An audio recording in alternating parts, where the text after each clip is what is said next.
Hey everybody, my name is Brian Ward and I want to welcome you to our inaugural episode of the Arkham Sessions.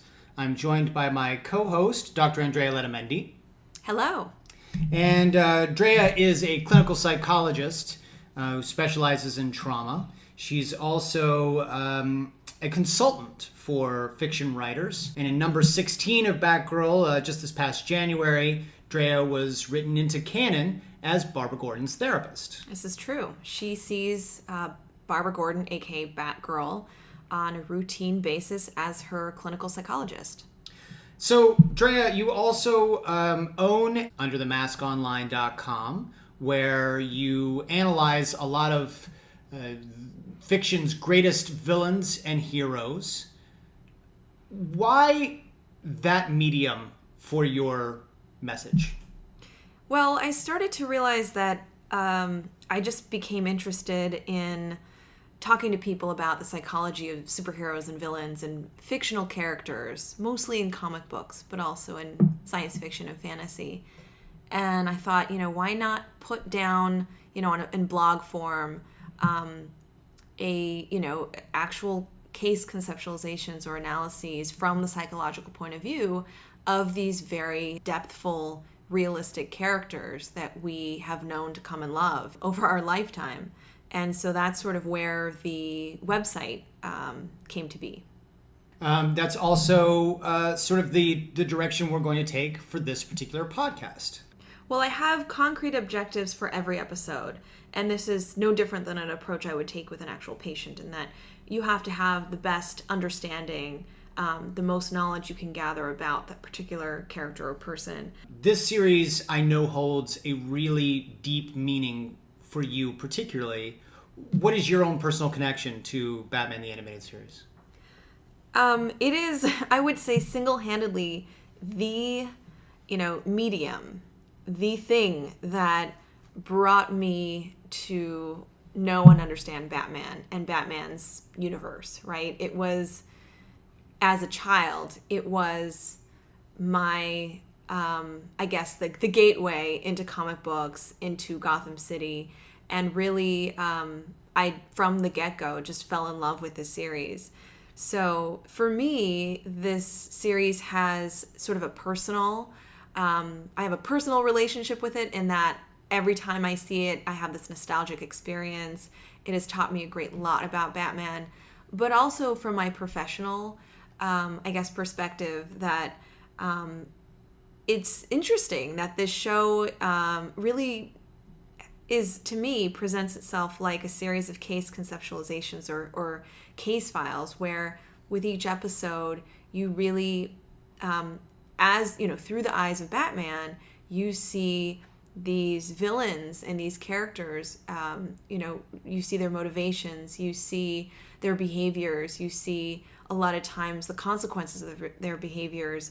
And despite it being an animated, ostensibly for kids, lighthearted series, it really is a very deep, analytical medium for Batman.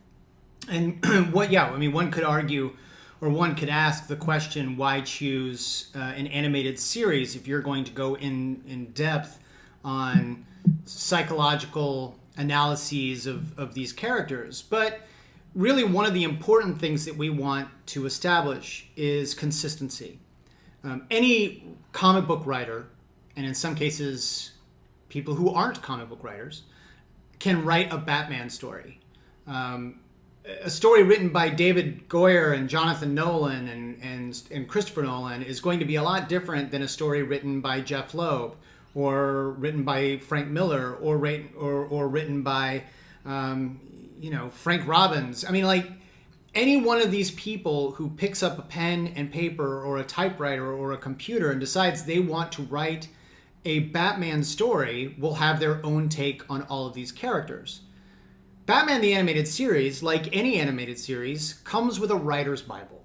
And that is a Bible established by the people who developed the show. These guys would have needed to create a writer's Bible so that any writer coming in off the streets writing for the show would have to adhere to the rules that these guys set forth. So no character could really change dramatically over the course of the series. For someone who's going to analyze a character and look at every episode as like a session, you of course need consistency. So we are going with Batman the Animated Series, which had how many episodes in its first season? In its first season, I think 65. 65, yes. 65 episodes is pretty standard for any show that's going to run 5 days a week. Apparently, this is very important to studios and networks. Right. Is the number of how many times are you going to repeat this episode? And in this particular case, we know that it's no more than 4 times a year. Wow. This is why you're here, because in my mind, all I remember is as a 12-year-old girl, I would rush home from school, and every weekday I would watch a new episode of Batman the Animated Series. So I have no understanding or appreciation of sort of the business behind that, or TV series and how that works. Let's get started. We will get started on today's episode. We're starting with the pilot on Leather Wings. This episode first aired on September 6th, 1992. And oddly enough, they decided for a pilot episode of Batman to focus on the villain Man-Bat.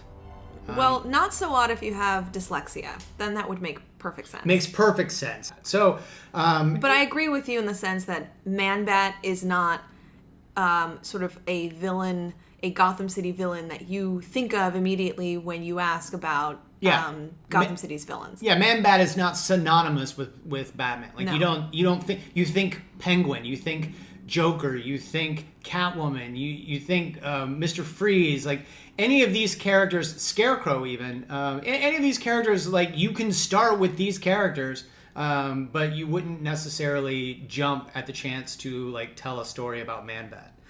Where did Man-Bat come from pre-Batman the Animated Series? Well, this character has actually been around since 1970. He was introduced in Detective Comics number 400, which was written by Frank Robbins, illustrated by Neil Adams. 2 legends in the Batman franchise. And Man-Bat was Dr. Kirk Langstrom. He was a biologist he focused on bats. He was in the process of going deaf, and he wanted to give himself sonar sense. And with that sonar sense, and so he created this serum that, when injected, he transformed himself into a bat. It gave him the sonar sense he was looking for. It also gave him heightened agility, heightened strength, endurance, the ability of flight, obviously, with his gigantic wings. But the problem is it actually reduced his intelligence. And the only way that you could counter it is if you gave him the antidote, which then reverted him back to Dr. Langstrom. And that's sort of how Batman would defeat him on a regular basis. Right, so in his physical transformation to Man-Bat, he also acquires the neurological makeup of a bat, meaning his IQ is like tremendously low. He's not really functional intellectually as Man-Bat. He's physically sort of very powerful, right? But he doesn't have his intellect anymore. Much more agility, much more strength, much more really everything except brain power. Incredibly stupid. Very, very is what you're looking for. Very bat-like. So this particular episode opens up. It was written by Mitch Bryan. It was directed by Kevin Altieri, and it opens up with a burglary of a pharmaceutical company.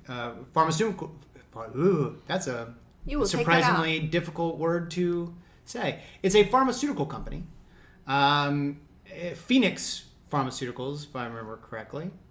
Right? Yes, it is Gotham City's most renowned. No, I have no idea. But yes, it is Phoenix Pharmaceuticals. I imagine, apparently, actually, we find out in this episode that apparently Gotham City has a lot of pharmaceutical companies. There are many to break into and steal chemicals from, yes. Look here, there were 2 very quiet burglaries at other pharmaceutical companies this week. Yeah, so someone is stealing something from this pharmaceutical company. They attack Ironically, they're probably all owned by, Wayne Industries. Yeah. Which is sort of, maybe that is part of the reason why Batman is particularly upset about these crimes, is that they are stealing from him. So there is a burglary at Phoenix Pharmaceuticals. Something is being taken. A guard is attacked and launched out of the building. Luckily, the building is surrounded by what seems to be a moat.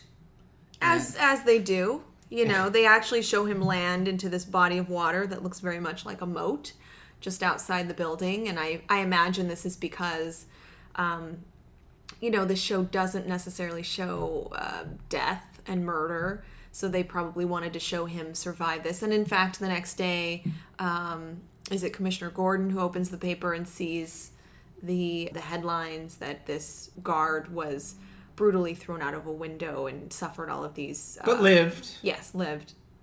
But the guard is blaming Batman. Gotham police declare war on Batman. I gather you've been reading How to Make Friends and Influence People. Somebody's setting me up. The guard must also be dyslexic because he is blaming Batman. In fairness, he is a giant man. He is closer to Batman than Batman is. Right. Yes, that is true. So he's blaming Batman. The newspaper is spreading this fear of Batman now, which I guess kind of serves Batman's whole point to begin with. But that makes the mayor and the police force, particularly Detective Bullock, none too happy. I want my own tactical squad for the sole purpose of throwing the net over this Batman. Commissioner? I've already denied the request. Nobody's taking a vigilante force onto my streets. Commissioner Gordon maybe not so thrilled about that idea because he realizes that this guy could actually be more help if he's on the loose than not. And it doesn't really seem to fit Batman's MO, robbing a pharmaceuticals company. So Commissioner Gordon very much against this idea. And so is our hero, Bruce Wayne / Batman. He reads the paper and decides that he's going to find out who's behind these crimes and goes to investigate. He ends up finding a bit of evidence, which he takes to the zoo, the Gotham City Zoo. And there he comes across Dr. March. You donate a few million and you think you own the place. I understand I'm to analyze something for you? Yeah, Doc. See, I keep hearing squeaks in my chimney, and I found these in my empty fireplace. They look like hairs. I thought maybe you could tell me if I have a bat problem. And what if they are bats, Mr. Wayne? What then? Destroy them like insects? We won't survive the next evolutionary cataclysm, but bats will. They're survivors, Mr. Wayne, not pests. You should understand that. We're later told that the hair samples and the audio samples that Batman has acquired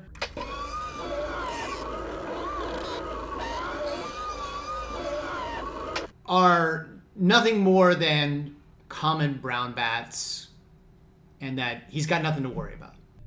That hair wasn't a brown bat's. We are told by the computer, which is very similar to, I would say even it's an animated series, but I would say that it's very similar to the 1960s Batman in that the computer, it's very informative. Instead of printing out a piece of paper that tells Batman what it is, though, this one comes with a voice.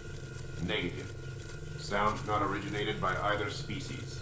No match. No match. No match. So, mysteriously, Dr. March is lying.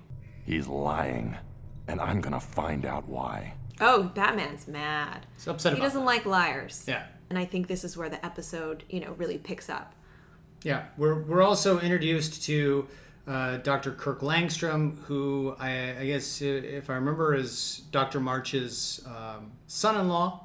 He's married to his daughter, who you do meet as well, and she's also a scientist. She's in the episode 2 or 3 times, and is seemingly unaware of any malpractice or evil doing. She sort of comes across as an ethical scientist, I would say. Sure, absolutely, yeah.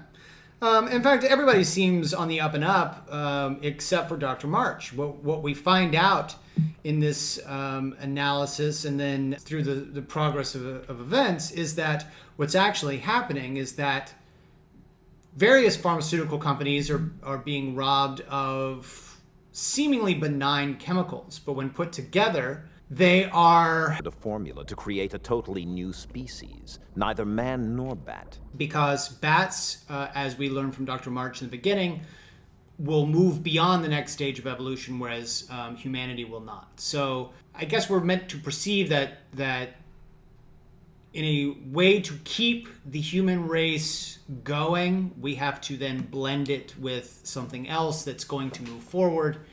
And so they do so with bats. But Batman goes into the lab and finds that it's not actually Dr. March that is using this serum. He's just a theorist.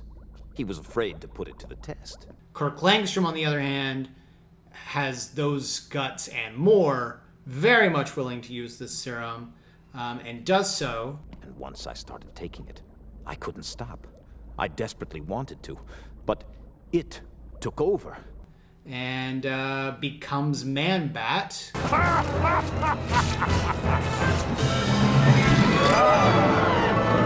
And that leads into a fisticuffs. In the air. Yeah, throughout the air. Yeah, I mean, like you can't really reason with a creature that doesn't have much intelligence. So you really have to beat it up. And the animators do a fantastic job of carrying this brawl throughout Gotham City. And it ultimately ends with Man-Bat unconscious, being taken back to the Batcave. Maybe I can undo the fate Langstrom has brought upon himself. Does it appear feasible, sir? I think so. Batman developing an antidote and delivering him back to his wife. What was the ending very much looked like he was not going to Arkham Asylum. No, the ending to me, because he delivers him wrapped up in Batman's cape. And he's swaddled. Presumably so that we don't see that he's been fully transformed back yet. Like he's just a being who's being carried by Batman, carried in his cape. And when she comes out to greet them, and I hope everything's okay, Batman unveils Dr. Langstrom. He has been cured. She asks if it's going to happen again, and Batman informs her.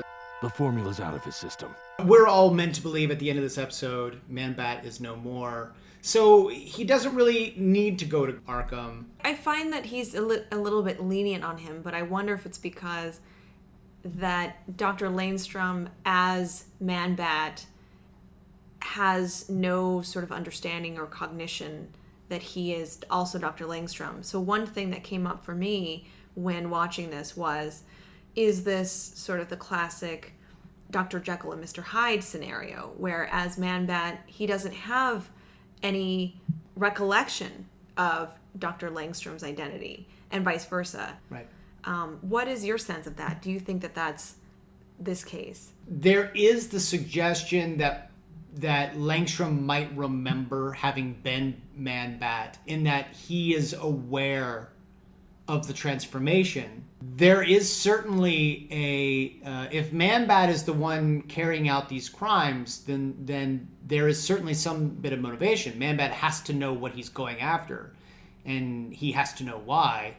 So you would need this character to have some bit of back and forth, but that could also be written away as, it's a cartoon. I don't know.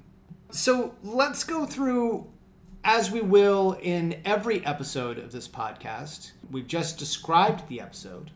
But now let's go into the characters and the motivations, and you as a psychologist, Drea, let's talk about maybe what we would do with these characters. Hey, what's up, Doc?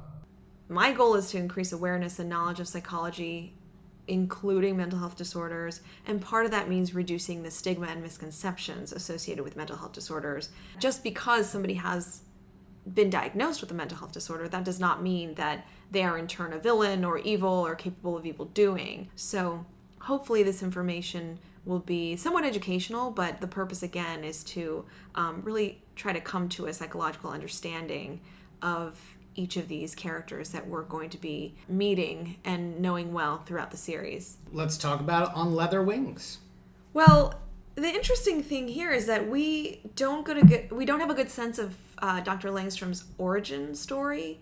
That we know a couple of things, right? We know that he has engaged in these crimes, or Dr. March and him have collaborated to engage in these crimes to acquire these chemicals so that he can become Man-Bat. But my sense in that scene when he transforms, it's really quite terrifying. It's done really well. He's like laughing maniacally as he transforms into this grotesque giant, 8-foot bat, Man-Bat. And he keeps his pants on, which I appreciate. Sure. I think that's important. We don't want to see his man junk. No. But yeah, the series does a nice job of showing us what that transformation looks like. This is not his first transformation. Right. So this episode hints at his origin, but doesn't provide us with his origin story. So just like somebody maybe coming into my office and presenting with, a series of problems or behaviors, the origin has to be told to me. So I don't know exactly how he came to be Man-Bat, just that he is Man-Bat at this point. Yes. Throughout this episode, he's clearly engaging in criminal activity. Yes. He and Dr. March are, stealing from these pharmaceutical companies. He, as Man-Bat, is, throwing guards out the window. That could have killed that man. We don't know if the intent was murder. So, you have sort of these levels of criminal behavior that can be important in deciding what he's suffering from. He also, as both Dr. Langstrom and Man-Bat, has this sense of superiority. Dr. Langstrom is speaking about this superior being, and that his plan to join with bat biology, or that a superior species would involve bats, it's very out there. It's very outlandish.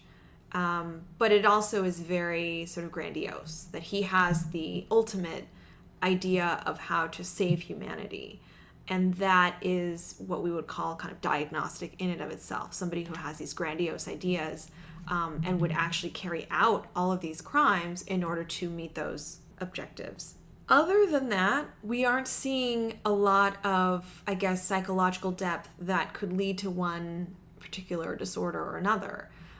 Something that I've already talked about was Dr. Jekyll and Mr. Hyde, which is the fictional version of what split personalities would be. And so, if we thought of it that way, that maybe Dr. Langstrom / Man-Bat have this version of split personality. Back in the day, this used to be called multiple personality disorder. Now in the current psychological field, it is called dissociative identity disorder, or DID. While people kind of throw around the idea of split personality and DID, I have to say, and hopefully clarify, this is an extremely rare and unscientific mental illness that very few cases have really been proven to meet diagnostic criteria for this split personality phenomenon. So just based on etiology alone, just based on prevalence of that problem, I would say that's not likely what Dr. Langstrom / Man-Bat is experiencing.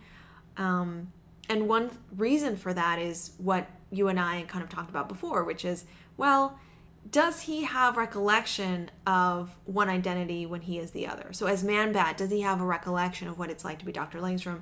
As Dr. Langstrom, does he have some recollection of the experience of Man-Bat? And I say that because the sort of defining feature of dissociative identity disorder is having the at least two discrete separate identities and not having recollection of the other one. As Dr. Langstrom, as just that one identity, he is presenting with some pretty serious symptoms and characteristics that, despite the whole man-bat thing, this scientist is unethical, he's committing crimes, he has these narcissistic tendencies, and he's willing to carry out anything possible in order to meet his objective. Another possible diagnosis or illness that we may consider is this disorder called narcissistic personality disorder.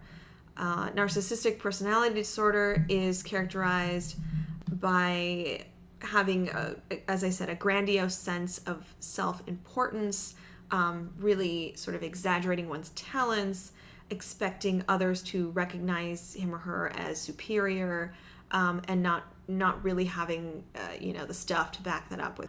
People with narcissistic personality disorder also have this preoccupation with fantasies of unlimited success, of power, of brilliance, and I think that Dr. Langstrom falls into that category, or can certainly be characterized as someone who has this fantasy. I mean, I think even I would say maybe his wife would consider his dream of this bat species to be particularly fantastical and really out there. Another characteristic of narcissistic personality disorder is having this strong sense of entitlement, expecting, I think that entitlement speaks to these crimes that he's making, that whatever he has to do, he's going to steal all these chemicals. It doesn't matter what they're for. We can probably imagine that those medical supplies and chemicals might be for the use of treatments and interventions for people with actual problems or actual medical illnesses. But as I said, he's sort of above it all. He's exploitative of others. He lacks empathy. He's sort of unwilling to recognize the feelings of others. And, again, shows this sense of arrogance. He, has this idea of what humanity should be. So he's single-handedly making this decision for the rest of humanity. So I think above all of, if we look at all of these behaviors and motivations together, we may say that he's more likely to fall into the category of narcissistic personality disorder, with the addition of some of this criminal activity that can really happen with any person, actually, depending on what they're going through. So how would you go about treating that sort of disorder? Well, ostensibly, if he's finished with transforming into man-bat, like let's say at the end of the episode, he is, he doesn't have access to these chemicals. He's decided that he's not going to consume the serum and not act as man-bat. We would probably look at what are the remaining symptoms that need to be addressed, and what is he willing to work on. So he might, it could be just a matter of we need to keep him from committing these crimes, which is sort of in another territory. It's not necessarily mental health. It's more about, enforcement. Is he going to go to jail? Is he going to go through rehabilitation? What is that going to look like? On the other hand, does he still carry these ideas of superiority, these grandiose plans, this expectation that others should treat him as superior? That, I think, is dealt with in more intensive psychotherapy, where a clinician would sit down with him and really explore these beliefs and actually try to challenge these beliefs and bring him down to a more rational sense of attitudes about the self, their relationships, and their world. Perfect. So one of the things I like to do is to associate these fictional characters with people who could be perceived as very real. It helps ground these characters into reality. You might not necessarily think of Man-Bat as a lifelike, reality-based character. There are actual mad scientists who have attempted to do things like what they're doing. You may not know this, but there was actually a biologist named Dr. Ilya Ivanovich Ivanov, who was a biologist who specialized in the artificial insemination and had these outrageous experiments with chimpanzees and humans, where he very much wanted to, through artificial insemination, create a man-ape hybrid that according to some, was ordered by Joseph Stalin in order to create a race of super beings, ape men that could help communist Russia become the powerhouse that would rule the world. And in some cases, some people believe that he was basically doing it just because he was a scientist and believed that he could, so why not? And this guy actually tried his experiments in several areas. He tried them in Russia, he tried them in Paris, he tried them in Africa.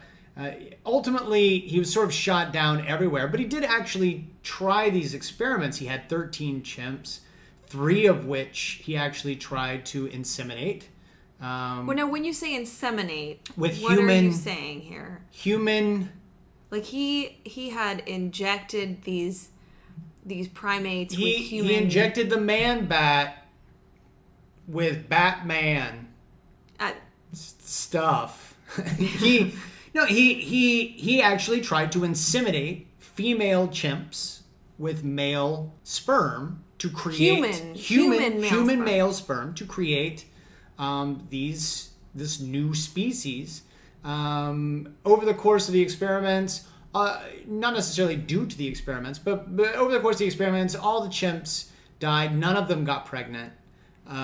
He basically considered this a failure, so then decided the best possible way would go to the reverse. And he needed a minimum of 5 women to volunteer to carry ape man babies. And ultimately, nothing succeeded. He couldn't. The only viable male ape, in this case, was an orangutan who had died before they had gotten an opportunity to get everything they needed from him.